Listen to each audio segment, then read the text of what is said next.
आज से कई साल पहले की एक तस्वीर मैं आपको दिखाता हूं, इसको ध्यान से देखना। इस फोटो में आप देख पा रहे होंगे कि कुछ छोटे बच्चे हैं जिनके हाथ में ड्रिप लगी हुई है। अब आपको ऐसा लग रहा होगा कि एक हॉस्पिटल की फोटो है, लेकिन आप एकदम गलत हो। ये फोटो है चाइना की, जिसमें ये जो ड्रिप लगाई गई है ये स्टूडेंट्स के हाथों में ड्रिप लगाई गई है और ये सभी स्टूडेंट्स चाइना के एक कॉम्पिटिटिव एग्जाम के लिए तैयारी कर रहे हैं। और इन्होंने ड्रिप इसलिए लगाई है ताकि इन्हें नींद ना आ पाए और ये अच्छे से पढ़ पाएं और उस एग्जाम को क्रैक कर पाएं। आज से कई साल पहले चाइना में इतना ज्यादा कॉम्पिटिटिव एनवायरनमेंट हुआ करता था कि बच्चों को ऐसे ऐसे स्टेप्स लेने पड़ते थे पढ़ाई करने के लिए। लेकिन अगर मैं आज की बात करूं तो चाइना का एजुकेशन सिस्टम एकदम बदल चुका है। कोई प्रेशर नहीं है, कोई कॉम्पिटिटिवनेस नहीं है, जिसकी वजह से चाइना आज के समय पर वर्ल्ड की one of the biggest economy बन चुका है। और अगर मैं वहीं पर बात करता हूं इंडिया की, तो इंडिया का एजुकेशन सिस्टम आज भी कई साल पुराना है।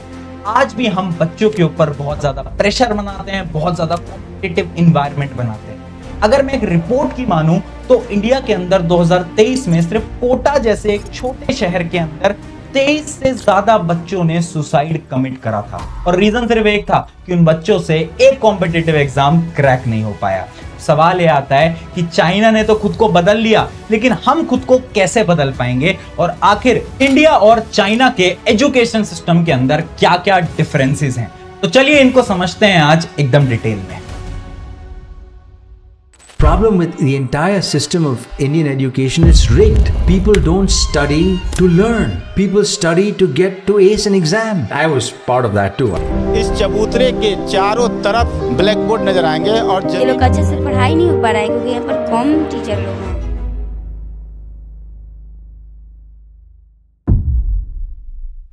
हाय एवरीवन, मेरा नाम है प्रशांत। 1980 के अंदर चाइना की जीडीपी पर कैपिटा इंडिया से ज्यादा कम थी। अगर मैं आपको आसान भाषा के अंदर समझाऊं तो चाइना इंडिया से ज्यादा गरीब देश माना जाता था। Even Indian education system China से बेटर था 1980s के अंदर। लेकिन सिर्फ 45 इयर्स के अंदर अंदर, यानी अगर मैं 2025 की कुछ आपको रिपोर्ट बताऊं तो वही चाइना एजुकेशन सिस्टम में बाकी सारी कंट्रीज को पीछे छोड़ चुका है। इवन एजुकेशन सिस्टम में नहीं, वो अपनी इकोनॉमी को इतना ज्यादा बढ़ा चुका है कि आज के समय पे चाइना एक सुपर पावर बन गया है। अब लोगों को यह लगता है कि सुपर पावर बनने के पीछे का रीजन है बहुत सारी इंडस्ट्रीज, लेकिन यहां पर आप सभी गलत हो। इसके पीछे का एक सिंपल सा रीजन है, जो कि है एक बेटर एजुकेशन सिस्टम, जो कि इंडिया में आज के समय पर भी लागू नहीं हो पाया है। तो सवाल ये आ रहा है कि आखिर इंडिया और चाइना के एजुकेशन सिस्टम में इतना फर्क क्या है? तो उन्हीं फर्क को आज मैं आपको 5 पार्ट्स के अंदर समझाऊंगा। सबसे पहले स्टार्ट करते हैं part number 1, ceiling versus floor. अगर आप अपने कमरे को देखोगे तो कमरे के 2 पार्ट होंगे,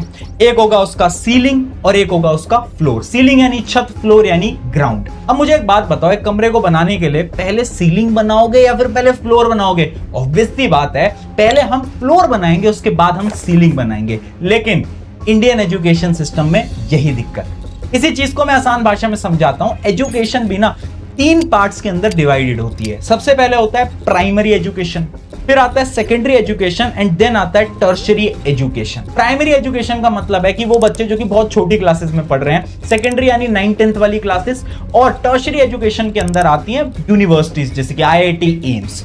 अब इंडिया ने क्या फोकस करा कि ये जो टर्शियरी एजुकेशन है इसको हम बिल्ड करेंगे, जो कि इंडिया के अंदर बिल्ड हुआ भी है। इंडिया के अंदर बहुत सारी IITs, एम्स बन चुके हैं, लेकिन उन्होंने अपना फोकस प्राइमरी और सेकेंडरी एजुकेशन से तो बिल्कुल हटा दिया। अब खुद सोचो, अगर फ्लोर ही अच्छा नहीं होगा तो क्या जो रूफ है वो अच्छा बन पाएगा? तो इसका आंसर है नहीं। और यहां पर चाइना ने एक बहुत अच्छा स्टेप लिया। चाइना ने सबसे पहले बेस पे काम करा, यानी फ्लोर पे काम करा, उसके बाद रूफ पे काम करा। अब इसी चीज को ना एक आसान स्टोरी से मैं आपको समझाता हूं। एक बार 2 दोस्त हुआ करते थे। एक दोस्त था श्याम और एक था मयंक। अब ये जो श्याम था ना, ये एक ऐसी फैमिली से आता था जिनकी फाइनेंशियल कंडीशन उतनी अच्छी नहीं थी, जिसकी वजह से इसके पेरेंट्स ने इसको गवर्नमेंट स्कूल के अंदर पढ़ाया और ये पूरी क्लासेस इसने गवर्नमेंट स्कूल से ही पढ़ाई करी। लेकिन ये जो मयंक थे, इसके पापा मम्मी बड़े अमीर थे, तो इसने क्या करा, प्राइवेट स्कूल के अंदर गया, बहुत अच्छी एजुकेशन इसने ली। अब मेरा एक सवाल है आप सभी से, ये बताओ इन दोनों में से कौन सा ऐसा स्टूडेंट होगा जिसकी IIT क्रैक करने की चांसेस सबसे ज्यादा है? तो आप बोलोगे ऑब्वियस सी बात है मयंक, क्योंकि इसने अच्छी एजुकेशन ली है। जबकि वो जो श्याम था वो गवर्नमेंट स्कूल में पढ़ता था, और गवर्नमेंट स्कूल की क्या हालत है वो तो मुझे आप लोगों को बताने की जरूरत भी नहीं होगी। अब यही डिफरेंस आता है इंडियन एजुकेशन सिस्टम के। हमने फोकस करा सिर्फ और सिर्फ टर्शरी एजुकेशन को बड़ा बनाने के लिए, लेकिन हम ये जो गवर्नमेंट स्कूल्स होते हैं जिसके अंदर फर्स्ट से लेकर 12th की पढ़ाई होती है, इन पे फोकस करना तो हम भूल ही गए, जिसकी वजह से हमारा बेस स्ट्रॉन्ग ही नहीं हो पाया। हाँ, हमने पिलर तो स्ट्रॉन्ग कर लिया, बट बेस कौन स्ट्रॉन्ग करेगा। और यहां पर चाइना ने ना बहुत अच्छी अच्छी पॉलिसीज लागू करी, जैसे कि 1986 के अंदर उन्होंने एक लॉ लाया जिसके अंदर उन्होंने ये बोला कि 9 साल तक हर एक बच्चे को पढ़ना पड़ेगा। वो कंपलसरी उन्होंने बनाया और उन्होंने वो एजुकेशन फ्री कर दी, कोई पैसा आपको देने की इसके अंदर जरूरत नहीं है। और जबकि इंडिया में आज भी सिर्फ और सिर्फ टॉपर्स पे फोकस किया जा रहा है, स्किल्स को कोई देख नहीं रहा है, और एजुकेशन फ्री तो छोड़ो, अगर एक गवर्नमेंट स्कूल में टीचर मिल जाता है वही बहुत बड़ी बात होती। ये था पार्ट 1। अब बढ़ते हैं पार्ट नंबर 2 की तरफ, करिकुलम एंड क्लासरूम। देखो, अगर किसी भी एजुकेशन सिस्टम को आपको नापना है ना, तो उसके करिकुलम यानी जो पढ़ाया जा रहा है उसको नापो, उससे आपको एकदम रियलिटी पता चल जाएगी। अब चाइना के अंदर जो करिकुलम है ना वो एकदम फिक्स्ड है, यानी हर स्कूल के अंदर सेम पढ़ाई हो रही है, लेकिन इंडिया एकदम अपोजिट है। अगर एक स्टूडेंट क्लास 8th 9th या 10th के अंदर है तो उसके पास बहुत सारे ऑप्शंस हैं। फॉर एग्जांपल सीबीएसई बोर्ड जिसमें नॉर्मल लेवल की पढ़ाई होती है, आईसीएसई बोर्ड जिसमें हार्ड लेवल की पढ़ाई होती है, और वहां पर स्टेट बोर्ड्स आते हैं जिसके अंदर लो लेवल की पढ़ाई हो रही होती है। सवाल यह आता है, सेम बच्चा, उम्र भी उसकी सेम, लेकिन एक बच्चा हार्ड लेवल की पढ़ाई कर रहा है, एक मिड लेवल की पढ़ाई कर रहा है, और एकदम बहुत बेकार लेवल की पढ़ाई कर रहा है। और चाइना ने इस पे फोकस करा और उन्होंने एक ऐसा करिकुलम बनाया जो कि सबके लिए सेम है, जिसकी वजह से हर एक बच्चा सेम लेवल की पढ़ाई कर पाए, जो कि बहुत इंपॉर्टेंट था। उसके साथ साथ चाइना ने अपने करिकुलम के अंदर बहुत सारे स्किल बेस्ड सब्जेक्ट्स को ऐड करा, जो कि इंडिया के अंदर आज भी 2026 में अप्लाई नहीं हो पाए। सेकेंडली बात करते हैं हम क्लासरूम की। अब देखो, क्लासरूम के अंदर 2 चीजें होती हैं, सबसे पहले टीचर्स और दूसरा टेक्नोलॉजी। अगर मैं बात करूं टीचर्स की तो शायद मुझे ये चीज आपको बतानी भी नहीं पड़ेगी, क्योंकि आज के समय पर बहुत सारी रिपोर्ट्स पब्लिश हो चुकी हैं कि इंडिया के अंदर गवर्नमेंट स्कूल्स के अंदर टीचर की बहुत ज्यादा कमी है। और अगर टीचर की कमी नहीं है ना, तो वो टीचर शायद उस लेवल के नहीं है जिनसे कि बच्चे पढ़ना चाहते हैं। ये बहुत बड़ी सच्चाई है आज हमारे देश की। अब यहां पर मैं आपको कुछ फैक्ट्स बताता हूं एक वीडियो के थ्रू। इस वीडियो को बड़े ध्यान से देखना। ये एक टीचर है जो कि गवर्नमेंट स्कूल के अंदर इंग्लिश पढ़ाते हैं। जी, अब 11 लिखिए आप।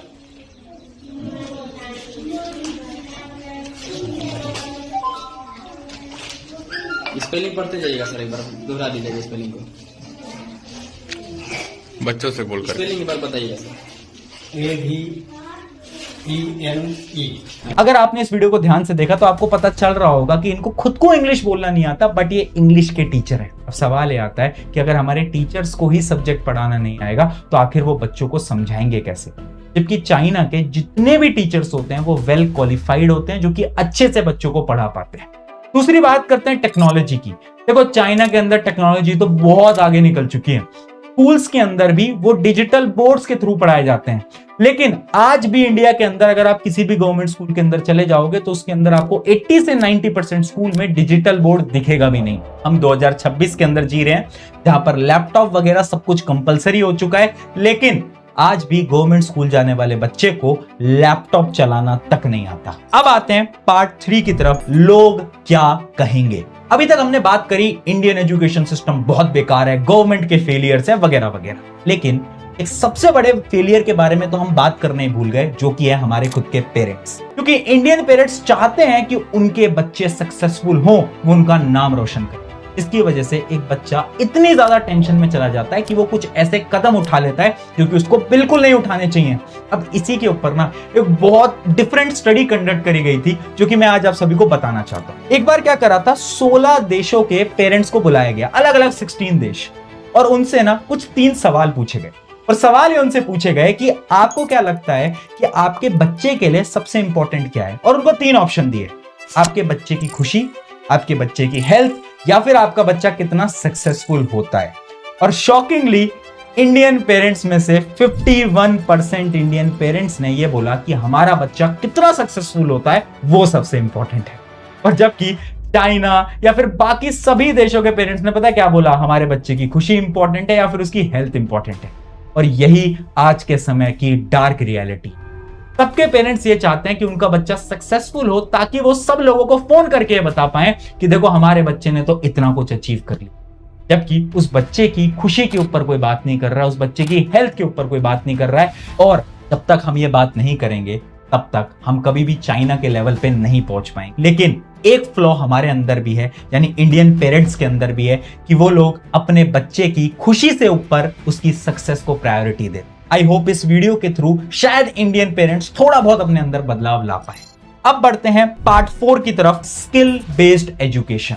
चाइना के अंदर ना बहुत स्किल बेस्ड एजुकेशन को प्रमोट किया जा रहा है। फॉर एग्जांपल, चाइना के जो स्कूल्स होते हैं उसके अंदर इंडस्ट्री के स्पेशलिस्ट लोगों को बुलाया जाता है और उनके थ्रू डेमोज दिए जाते हैं, बच्चों को सिखाया जाता है। यानी सिर्फ वहां पे मैथ्स, फिजिक्स, केमिस्ट्री नहीं पढ़ाई जा रही है, उसके साथ साथ ना वहां पर स्किल्स सिखाए जा रहे हैं। एक्चुअली में जब वो बड़े होंगे, इंडस्ट्री में काम करने जाएंगे, तो उन्हें क्या काम करना है वो सिखाया जा रहा है। जबकि इंडिया में ऐसा कुछ भी नहीं हो रहा है। अब यहां पर एक बड़ी अच्छी रिसर्च सामने आती है कि ये जो इंडियन इंजीनियर्स थे ना, वो बहुत समय तक अनएम्प्लॉयड रहे हैं। अब सवाल ये आता है कि कंपनीज इंडियन इंजीनियर्स को हायर क्यों नहीं कर रही?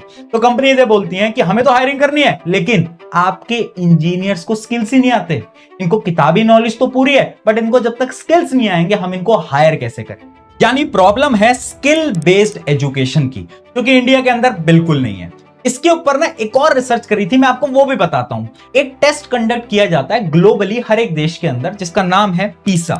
इस टेस्ट में क्या होता है ना कि स्टूडेंट्स को डेली लाइफ के अंदर अप्लाई करना होता है जो कि उन्होंने सीखा है, यानी ये जो बुकिश नॉलेज है उसको डेली लाइफ के अंदर अप्लाई करने के लिए पूछा जाता है, जो कि उस टेस्ट में आता है। अब इंडिया के अंदर ये टेस्ट कंडक्ट करा गया था 2009 के अंदर, और इसके अंदर 74 देशों ने पार्टिसिपेट करा, और शॉकिंगली इंडिया की रैंकिंग आती है 74 में से 72। हाँ, और ये लास्ट टेस्ट 2009 में कंडक्ट करा गया, और 2009 के बाद इस टेस्ट को इंडिया से रिमूव ही कर दिया गया। तो ये रियलिटी है इंडिया की। अब आते हैं हम पार्ट नंबर 5 की तरफ, हिडन टैलेंट ऑफ इंडिया। देखो, इंडिया ना एक बहुत बड़ा पैराडॉक्स है, यानी इंडिया के अंदर टैलेंट तो है, बट एक अच्छा स्ट्रक्चर नहीं है जिससे कि ये टैलेंट बाहर जा पाए। अब इसी चीज का प्रूफ है इंडियन इंजीनियर्स। यानी अगर आप देखोगे ना, तो इंडिया की जो बड़ी बड़ी यूनिवर्सिटीज होती हैं, जैसे कि IIT, इसके जो पास आउट होते हैं, इनकी इंडिया में उतनी वैल्यू नहीं होती, बट यही पास आउट जब देश से बाहर जाते हैं